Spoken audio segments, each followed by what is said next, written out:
WV Uncommon Place. This podcast is a variety podcast that houses numerous series to cover mental health, empowerment, podcast framework, and various intimate theories to get to know the hosts. Along with occasional movies reviews and dives in pop culture with our event podcast episodes. The Uncommon Place digs into bringing guests on that stories don't fit the mold and are very different. WV stands for the great state of West Virginia, and every quarter we cover something in West Virginia. Stacey and myself, JR, are your hosts, so please come along for this venture to our Uncommon Place.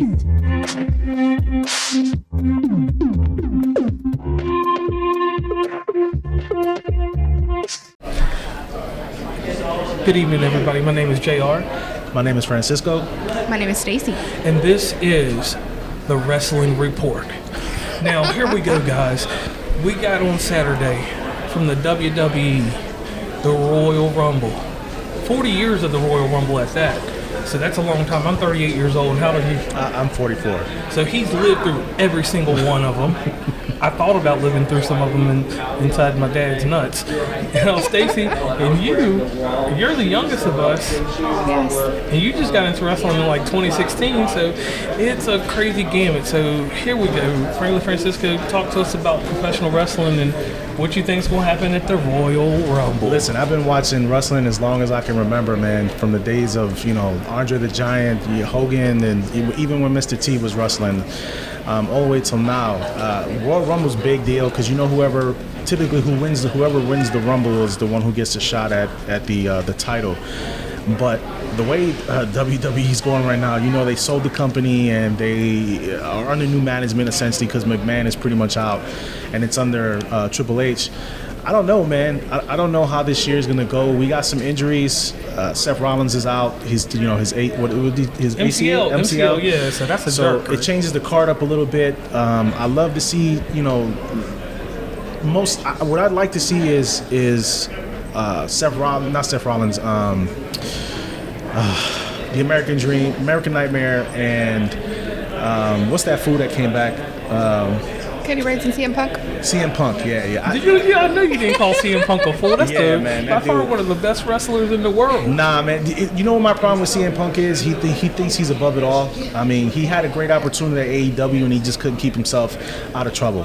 See, I haven't seen anything from him that has impressed me yet. Wow, that's what people say about Chris Jericho. Yeah, but Chris Jericho is one of the people that helped make AEW the way it is right now. He came into that company and put that company pretty much on his shoulders, him and Cody Rhodes. So. Now, see, I'm over Chris Jericho, too. Really? I think he is overrated in AEW. I don't like him at all. Whoa, Stacey. I liked him at first, I did. But I feel like he's getting too much of the attention. It's like, here, let me create this world for Chris Jericho.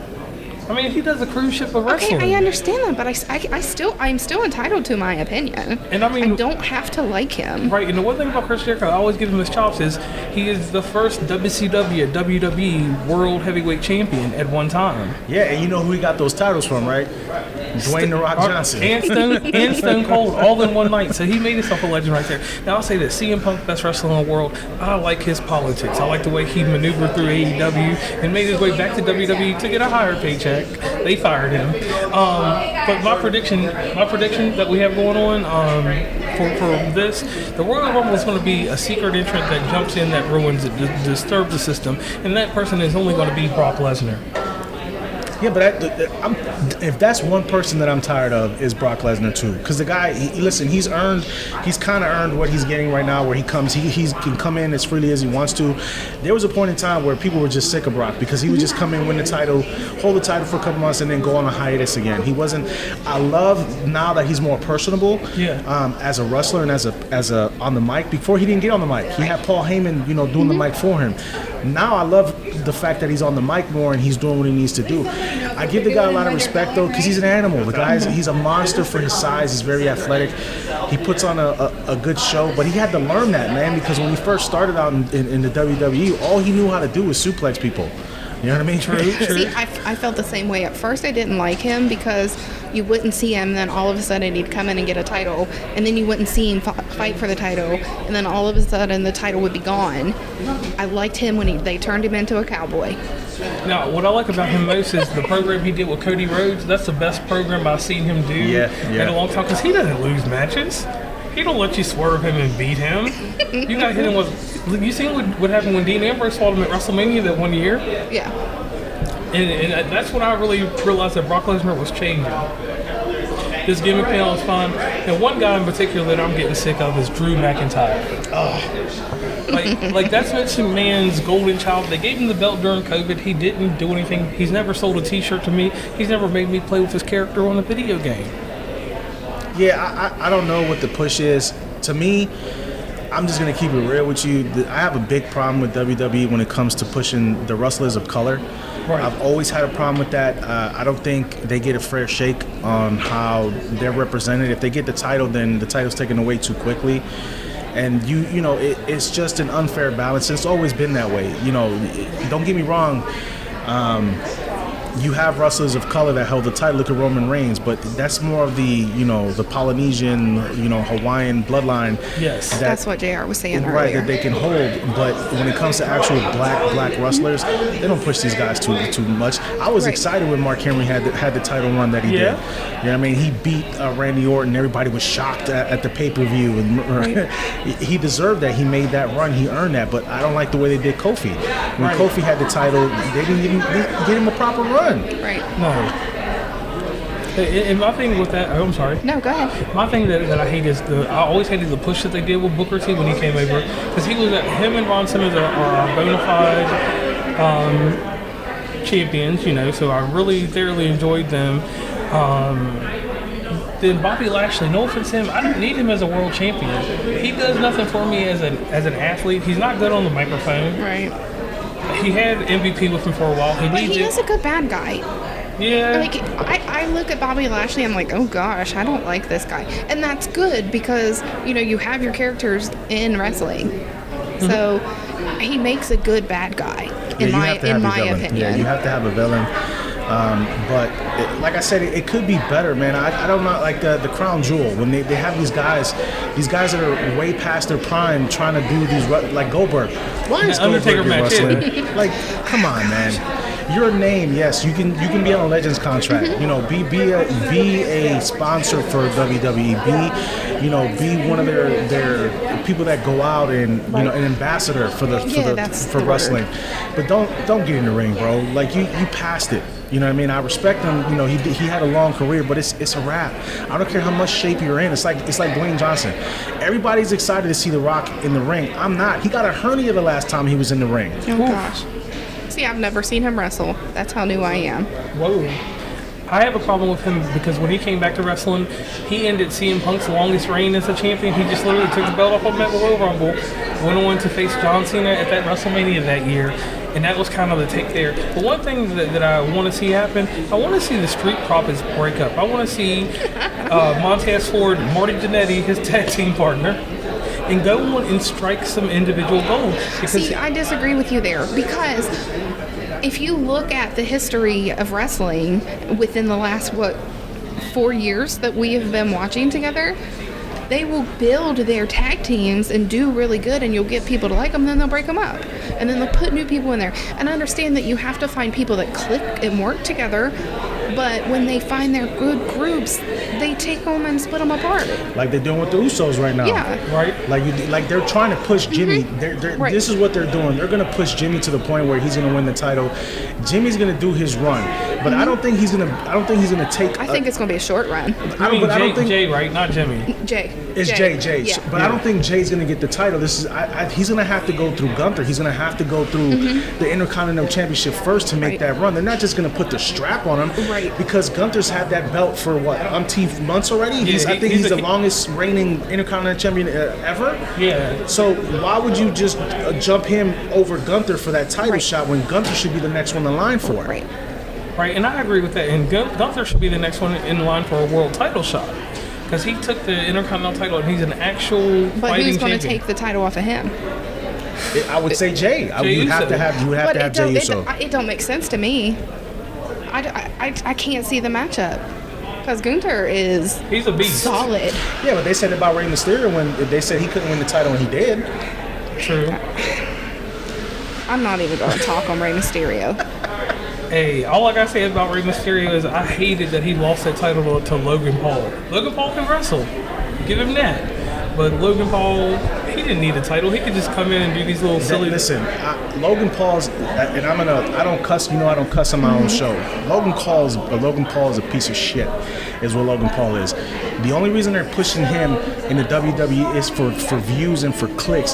The dude's not a wrestler, okay? He's an entertainer. He is. He's an entertainer, don't get me wrong, and he's willing to put his body on the line. That's why they like him, because he's willing to do those moves. The dude, and the reason I'm really angry at the dude is because he decided to move to Puerto Rico, the motherland for us, and decided to use Puerto Rico as his little tax haven because the guy's an overall piece of shit. I just don't like the guy. I never have. You know what I'm saying? I would tell him that to his face. That's one person I would have no problem punching in the mouth. Right. Him and them dang Prime energy drinks. Those are the nastiest. Look, man, have you had Prime? Have you tasted Prime? I refuse to drink that it. That is the terriblest drink. I don't know how he got over on everybody. I don't know. They got over on everybody with the Prime energy. That's all it is just you're drinking pure sugar with flavor in the water. That's all it is. It's not good for you. My nephews got on the hydration ones because I wouldn't buy them the actual energy drink parts, but they got on the other one. And finally, after hearing all this rigmarole on TikTok, their dad finally said no more. He should have been canceled a long time ago for all the bullshit that he did, but he didn't. Right. So they just let him thrive. So what matches are going on this weekend? The only match that really matters, Roman Reigns is taking on LA Knight, the returning Randy Savage, and the returning super jacked up AJ Styles. Now, AJ Styles, I ain't trying to say nothing, but he ain't been that buff since he was in TNA. He won't do this in New Japan. He is cut up. Listen, I'm only watching and going to the Royal Rumble because I want to see R-Truth. Do you think he's going to be there? I love R-Truth. I love R-Truth. R-Truth that dude is an absolute. I would love to interview R-Truth. He is an absolute legend. Yes. That dude should have got a bigger run than he has. But they found when we talk about niches, they found his niche. Yes. The guy's been in the business 20 plus years. He's phenomenal shape for his age. Mm-hmm. The guy he's a class act as well. He's funny. He can break any character. You know what I mean? The guy, I just think he deserves more success, man. I'm telling you. Right. And I'll say this: Ron Killings is one of my favorite wrestlers. I've actually gotten to meet you. And what I liked about you when I met you, you were with TNA, and you were their NWA champion before it became the TNA championship. And then when you went back, you weren't K Quick then, but you went back as R-Truth and started doing your song for WWE. And he has had one of the greatest runs. Yeah. And even with the 24-hour title and whatever else he does, he's funny. And what he's doing with the not the New Day, what are they called? Oh, God. Damien Priest's group. What are they called? Finn Balor's group. Yeah, Finn Balor's group, whatever. The Authority or something like that? Whatever they're called. It's something like that. It's weird. It'll come to me when we're off the air. But what he's doing with him is comedic right now with the money and everything. So The Judgment Day. Judgment Day, yeah. I don't know why. I can't let him stay in my mind because WWE tried to push him on me too hard. So anyway, to wrap this thing up real quick, let's make our predictions for the men's and then the women's Royal Rumble. You start off, frankly. I don't know who all the That's me. I don't know who all the contestants are. I don't know who's all going to be in it. They're probably going to bring back some guys that's been retired for like 25 years just to do a filler. They don't have that much talent. Exactly. Ricky Steamboat Dragon probably. They're going to borrow their people from that. You probably gonna Mickey have James is going to come back this year. You're gonna have like Hacksaw Jim Duggan come out and Sergeant Slaughter. Yeah. They don't have enough talent to fill that unless they're bringing up people from NXT. But even then, you still don't have enough people in NXT to fill that 30-man roster. You have to bring some of these legends back, and I think they do that to get a kick from the audience. But at the same time, it's. I mean, when you fire all your people, then you have nobody to bring in for these big events like they that. Probably bring in Boogeyman. You know what I mean? Yeah, Braun Strowman might even come back. You never know. The Undertaker is going to be the final entrant this year, and it's going to take forever, and I am going to riot. So on that note, I'm JR.